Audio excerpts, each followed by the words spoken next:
he asked if I wanted my own armor. And I was like, no, I don't have space for it. I don't know what I would do with it. But I said, but I would love to have an armor costume for my dog. So he made one for my dog. That's awesome. Now this is Podgazing.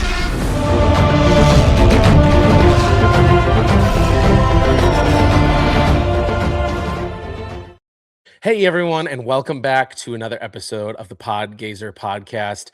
We are joined by some very special people. My buddy Limitless Nerd is down here. He's going to help me co-host this podcast.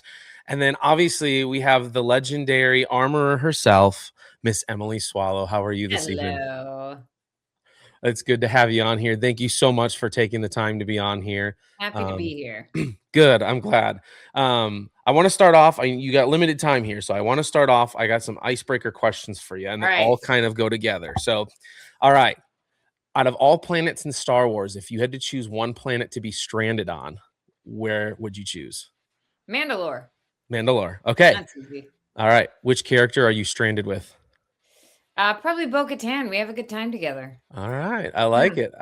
And then which character would you want to be the one to save you from being stranded? Oh. Who's actually competent? I'm going to have to say Paz Vizsla. He comes through in a pinch, Heck yeah. Yeah. I like it. Never go wrong with He's always, I feel like he and the armorer are like, they're tight. They're like ride or die. They are. I'm surprised you didn't say Mando. Like you wouldn't call on Din Djarin at all. I mean, I don't need him all the time. I don't want him to get too big a head. True. True. Yeah. Absolutely. Yeah. Absolutely. Well, last time we got to speak was at Rebel Scum Con. I think it was last August was Rebel Scum Con. Fantastic convention, yeah. Beautiful convention. I'm looking forward to going again this year. Nice. A couple months ago, I was able to talk to Brendan, and I know he's going to Rebel Scum Con. I know Latif has announced that he's going to Rebel Scum Con. Nice. What is it like for you? I know I've talked to who plays Paz Vizsla again? Now I'm blanking. Oh my word! Thank you, Tate. Yeah, wow, Tate Fletcher.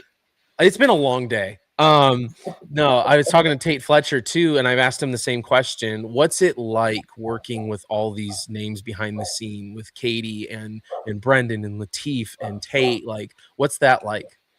It is a phenomenally hardworking, generous, and humble group of people. And I lead with that more than even the fact that they're talented, because there's a lot of very talented people in Hollywood, but I think that you only get the caliber of work, the caliber of product that we were able to get on Mando when everyone is also humble and willing to work together. And it's a show that is a tremendous amount of fun to do, but it's also like long, tedious days.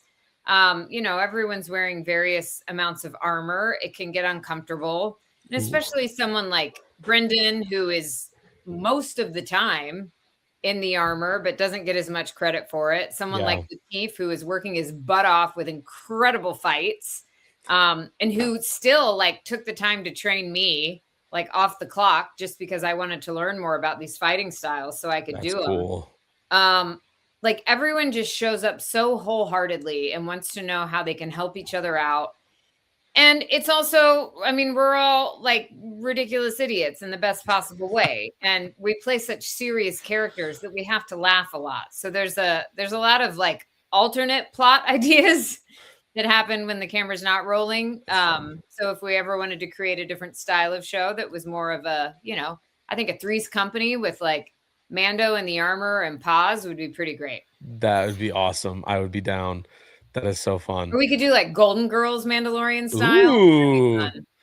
You could even remake the intro and everything with it, with all the helmet. That would be funny. I would love it.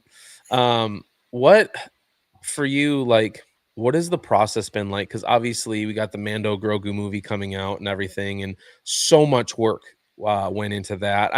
As does everything else with the shows and stuff, but particularly the movie, it's usually a bit longer of a process sometimes. So what has that process been like in the Grogu movie now?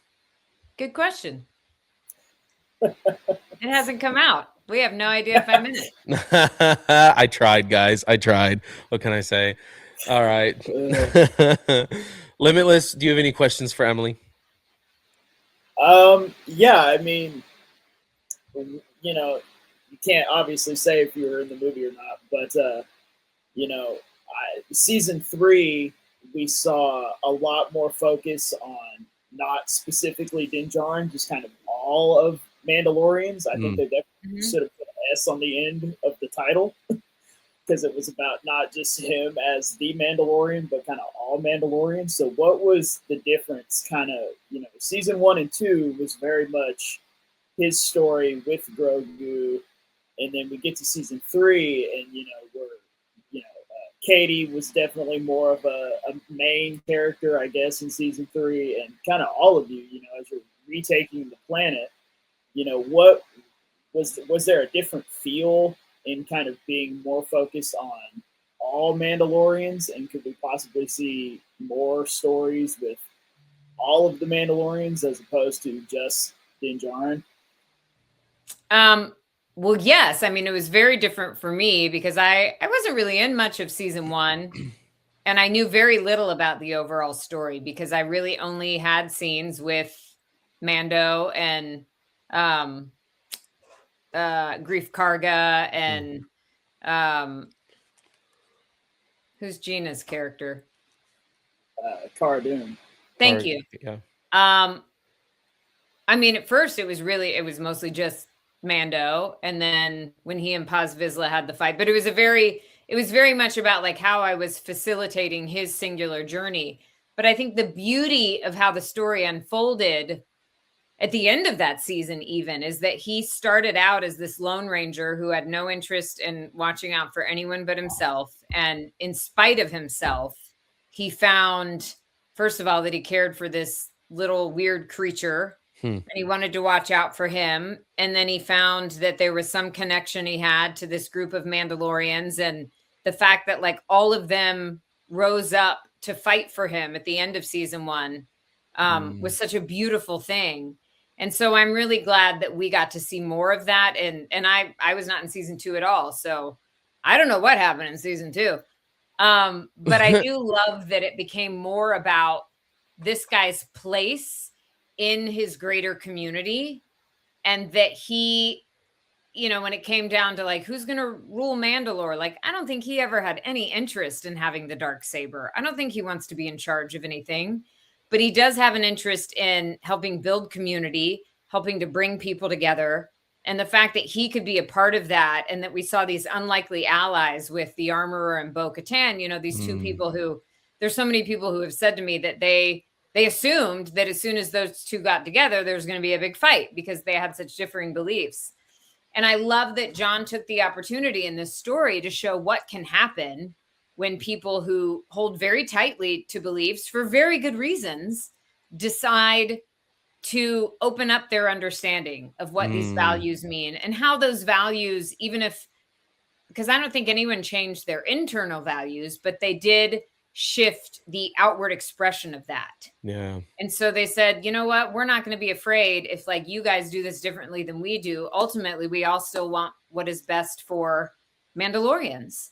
And so they were able to be better together. They were able to be stronger together. And I love that. I think that Bo-Katan is such a fascinating character. So I love that the focus shifted more to her, but I also just love that it shifted away from Mando, because it's just so much more interesting, I think, if somebody is not always the singular character, but we get to see how they function in community with people. I thought that was the real beauty of what happened in season 3.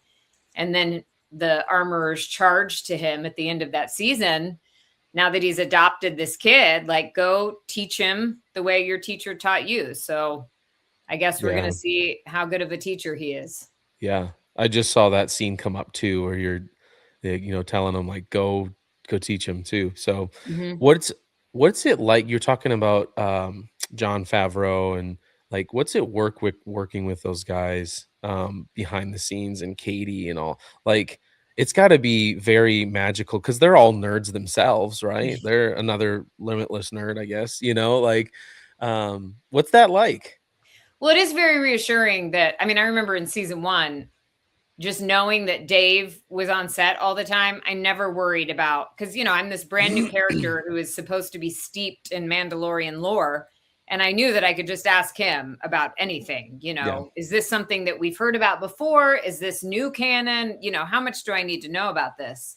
And John is the same. I mean, even though he didn't direct most of the episodes, he was always there, and we would start every day with kind of a team meeting to touch base with, like, what's the most important thing about the story we're trying to tell today, which is also tremendously important on a show like that, where you're dealing with so many technical aspects. The way you're shooting it it doesn't give it a real sense of flow. It's very piecemeal.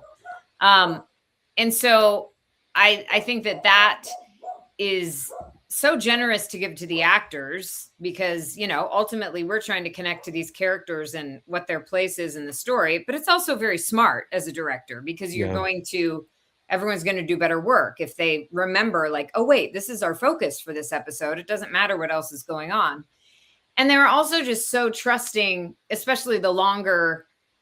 It was such a satisfying feeling. And I was so grateful when I came back for season 3 that I saw how much they trusted me with this character at this point, because I'd been inhabiting her and creating her. And so they very much listened to our questions and our instincts. There were lots of things that Brendan and I posed, as questions about, like, what history might exist between Din Djarin and the armor, and what was important and what didn't matter. And Katie and I came up with a whole backstory for how Bo and the armorer probably knew each other back on Mandalore, or the armorer, like, at least knew her dad. And we, like, sent this long email to Dave, and he was like, no, they didn't know each other. So That's funny. But it's such a creative group of people who cares so much about it. Yeah. And it feels like that is so welcome, even though ultimately it is this big budget show where, there's a lot of money being spent on a lot of fancy equipment and special effects and all that. To have people running it who are so connected to the humanity and to the humans making it is a really special thing. And really just made it, like, such a satisfying collaboration. Yeah. I wanted to ask too, like, on set, did you guys work with, I can't think of the actual term for it right now. It's the wall, right? With, like, the big screen. The volume. Thank you. You got a chance to work. That's kind of what you guys used a lot, right? Was the volume. Yeah, I didn't get to work with it in season 1, but Okay. in the Book of Boba Fett, that was my first experience with it. Okay. And it's a game changer, because when you have a green screen or a blue screen, as an actor, you're using your imagination, you're picturing what's there, but there's a certain amount of your energy that's having to keep up with, like, okay, this thing was here, this other thing was over here, it's this big, it's this far away, and it's not as fun. Yeah. And when you get to be in that kind of an immersive world, it just lets you get lost in the story in a way that's so freeing. So you can truly, like, surprise yourself and make discoveries, and not sort of have this tension of trying to remember, like, where things are.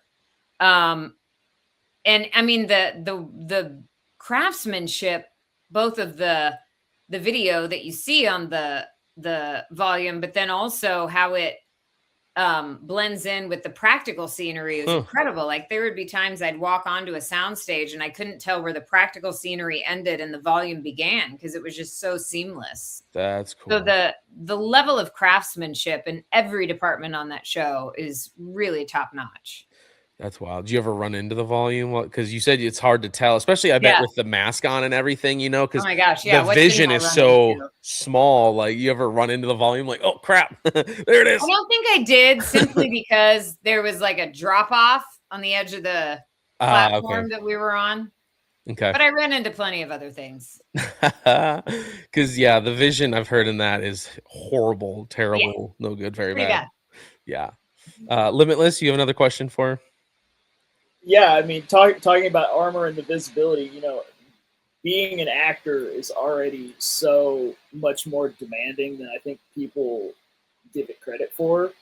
So how much of that is even another element added when you add full body armor to, are you consciously thinking about making your movements bigger, or standing a certain way once you put the armor on, or did it just kind of become natural? No, it's not natural. I mean, it became natural, but yeah, at first it was an experiment. I mean, I have such fondness thinking about those first couple of episodes we filmed, because it was new territory for all of us. And I do a lot of theater, and I have done mask work on stage before, but the big difference there is that the audience can see you the whole time. So they're always sort of reading different energy from you, and they can see every movement. When you're doing this on camera, you don't know when the camera's on, you don't know what shots they're going to use. And something that's an extreme close-up puts the focus on you in a much different way than like a wide shot where people can see your whole body. So it was a lot of experimenting with like what reads best, what's too much. I mean, especially with my character, I found that less is more, which is so counterintuitive to me. Like I'm a very energetic person. I'm constantly moving. So it required a lot of trust to kind of just scale down on the movement.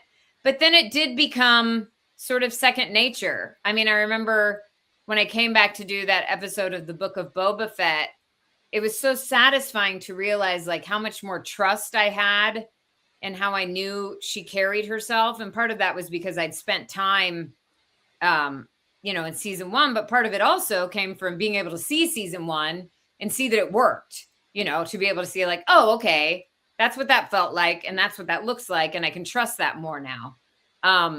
But it was a really satisfying puzzle to figure out. And I mean, with every character, there's different physical changes that you're making to the way you normally move. There's, all of it is part of that character's makeup. And so this is just, I guess, a more obvious example of needing to change things a little more. But ultimately it didn't.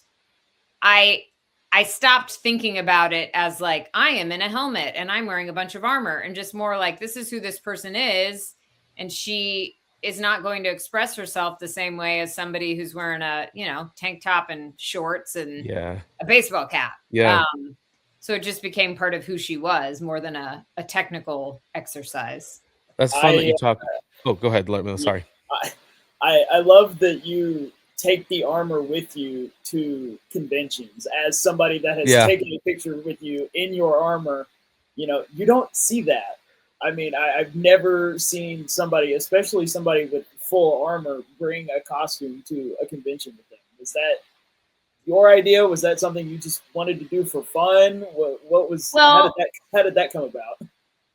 There's a few different answers to that, because originally a friend, someone who became a friend, but who was a member of the 501st, who I met, I think at like the very last convention that I did before the pandemic, he asked me, and this was like when I still didn't quite understand what the 501st was. And I was like, who are these people? And why do they have these amazing costumes that they all made? Like what? His name's Brett. And he asked if I wanted my own armor. And I was like, no, I don't have space for it. I don't know what I would do with it. But I said, but I would love to have an armor costume for my dog. So he made one for my dog. That's awesome. And then a couple of years went by, and then I knew I was going to be at a convention with him and his wife, who are both like avid cosplayers. And he was like, I think it's time. I think you need some armor. And I think we're going to make it for you, and you're going to wear it at the convention, but you're just going to troop with the 501st so people don't know who you are. And then we'll surprise them. And I was like, well, that sounds fun. So that was the very first experience. And that was truly magical because I had never done it. Nobody expected it. And it was also hilarious because the 501st had been enlisted to go sort of like keep people entertained while they were waiting in line. So I was with a whole bunch of other cosplayers. We're talking to everybody. And then when they opened the doors so people could go in, they like did the big reveal, and I took off my helmet, and half the people were like, oh, cool. And the other half were like, who's that? Because they had no idea what I looked like. So that was delightful. And so I brought it with me a few times, like just to wear undercover. And that was super fun because I even got to fool Giancarlo at one point. I entered there were a bunch of people dressed as the armorer. And so we like had a, who's the real armorer. That's cool.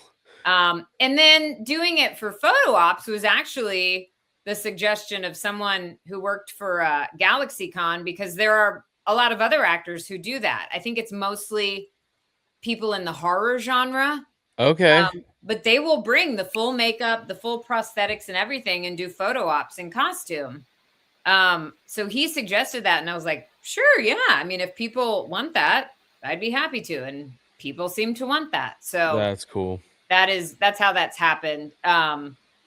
It requires a whole other suitcase, and I have now had to repair a helmet that totally got smashed, but all good problems to have.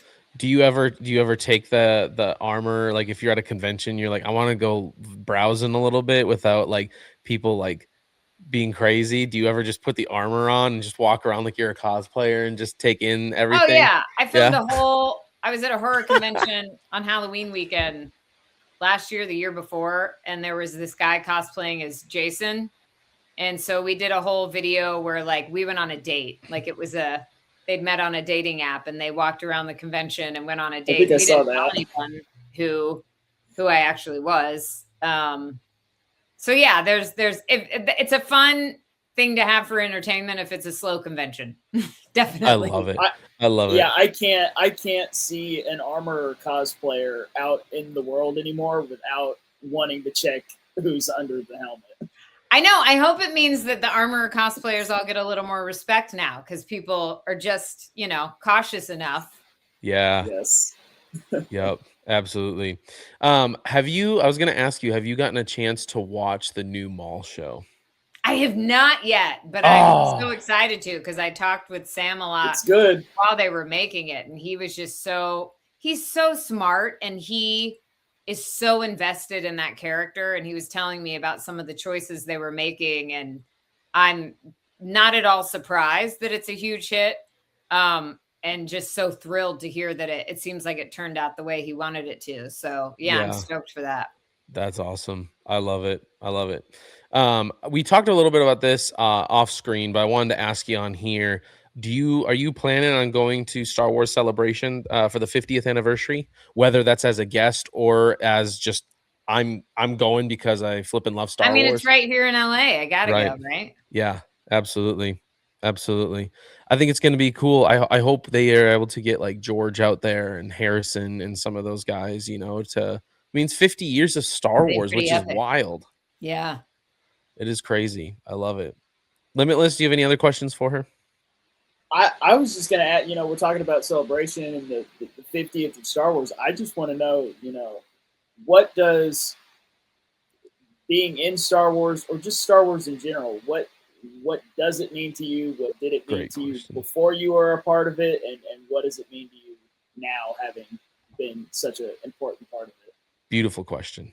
Before I was in it, it was part of my childhood. Like I remember, because I was a child of the 80s. So like I fell in love with Ewoks just because that's what appealed to me at that age. And definitely Princess Leia. And I appreciated it. I'd seen all the movies, but I had no idea how deep the stories went and how invested the fandom was. I didn't really have any experience with the fandom until I was on the show. And that is something that it's like lightning in a bottle. It's the most incredible thing to see. Partly because it's been 50 years. And so generations of families have shared these stories. I feel like it's like a modern American myth, it's like one of our culture's great stories. And getting to travel the world and to see the connection that people have to it and how much that inspires them to do good in the world, I'm amazed by all the costuming groups that spend all this time making these beautiful costumes and then go out and do charity work. That's just so like that is such a beautiful expression of love for community and for taking something that fills all of us up with such joy and spreading that joy in a way that is so selfless and so beautiful.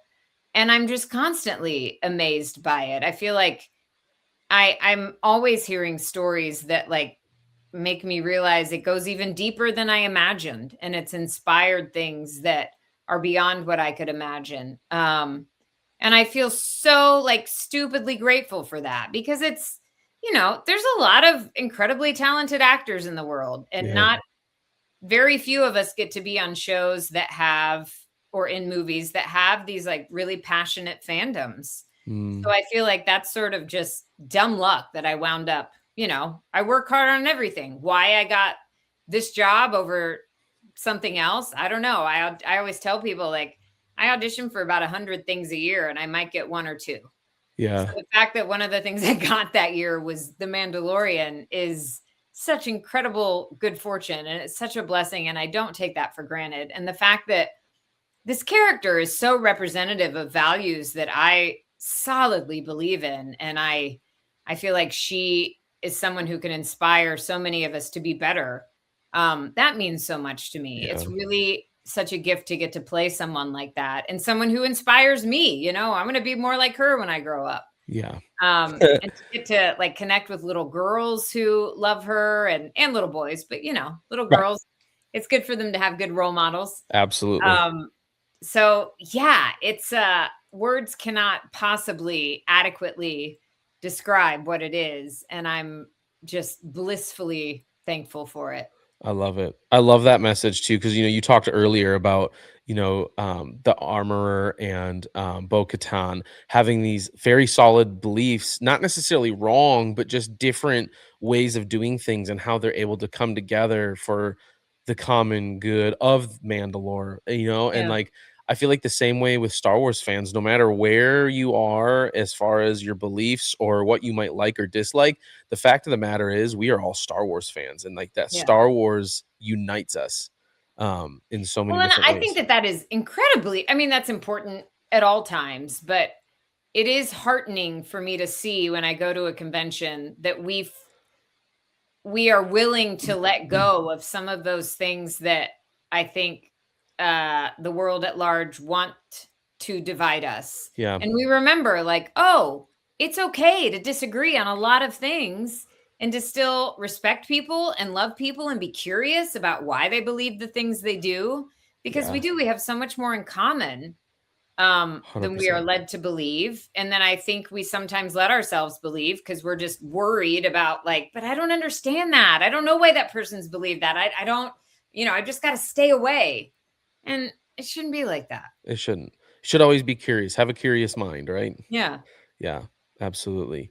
You only got a few minutes here with you. As we kind of wrap things up, if you were to give a message to Star Wars fans out there who might watch this, what is something that maybe you'd want to tell them? Any kind of message, any kind of like, just kind of what you'd want to convey to Star Wars fans who are watching this.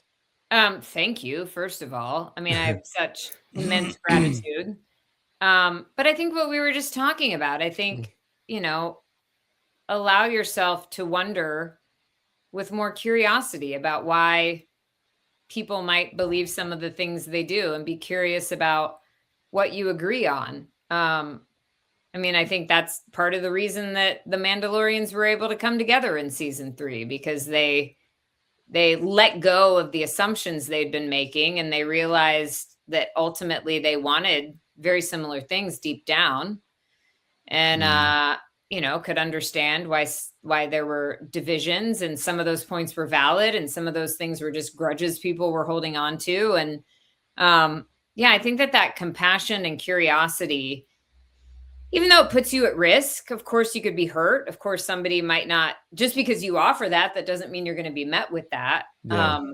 But that's okay, because I think it does make us, ultimately, I think it makes us stronger to be willing to be vulnerable and to be curious, and not to think that we know all the answers to everything. 100%. Yeah, 100%. I got one last question for you. And I had to ask this because I'm a big D&D player. I play a Okay. lot of D&D. How was it? What, did you have fun? I always have fun. I love never it. play often enough to really, like, it takes me a while to rev back up and to remember, like, oh yeah, okay, this stuff. But it's so much fun because it's just, I didn't discover D&D until this decade of my life. And I didn't really understand that it's basically like a big old improv game, which as an actor is so much fun. And almost, I mean, I've done like 6 different games now, which is not many. And half of them have been for charity, which is incredible. Yeah, that's cool. So that, that adds an element of fun. And I mean, this last one was particularly fun because Katie had never played at all. And I was able to say to her, as someone who's only played a few times, I was like, you're going to love it. It doesn't matter. Did she like it? So much fun. She did. Yeah. And she was also like, it's so long. Yeah, it is. It is really long. It's funny. I have a couple buddies that are in the middle of like a 3-year campaign right now and they're still going, and That's amazing. They meet almost every week and it's crazy. Wow. But I love, that's another thing, like for me, like that brings people together is that D&D. Because, you have the guys who are like, very like, okay, I got a plan. This is what we're doing. And there's always one guy in the group. He's like, dude, I'm going to the local tavern and I am getting wasted. And like, they're doing all this stuff. And you're like, dude, what are you doing? And it's so much fun. It's great. It's so great for like, team building and working together with people. And also I think recognizing that like the goal is not to always get the high score. It can be just as much fun when you have a total failure or you're about to die or you do die. It's more about like, what's the most interesting situation we can create? Right. And how can we like really dig into that to make a good story? And I love that. Or when you're about to die, you're like, you know what? I'm going to make this epic. I'm going to full send this. Yes. We're going, or I'm going down in a blaze of glory. This is going to be great. I love it. I love it. Well, Emily, thank you so much for joining us. Thank you. Really appreciate it. You are amazing. I love your character. Keep it up. Thanks. Where can people find you? Last thing, where can people find you to follow you? They can find me on Instagram for sure. I'm Biggie Swalls, BIGESWALLZ. I sort of do TikTok. I always forget TikTok exists. Same. There's too much to keep up with. And I have a website, officialemiswallow.com, or you can just go to emilyswag.com where we have a lot of fun. My husband came up with May the Forge Be With You a few years ago. So we've got a whole lot of like fun t-shirts and dog t-shirts and different swag. And we're constantly taking suggestions about what people might like. So, that's awesome. You can also go there. Like if I don't get to meet you at a convention, you can go there to get an autograph or get a Funko Pop or something. Oh, sweet. Heck yeah. I love it. Thanks again, Emily. I really appreciate it. Really appreciate your time. Guys, make sure you go follow her. And remember, the Force will be with you always. Well, what have we here? Now, this podcast is something that belongs in the clouds.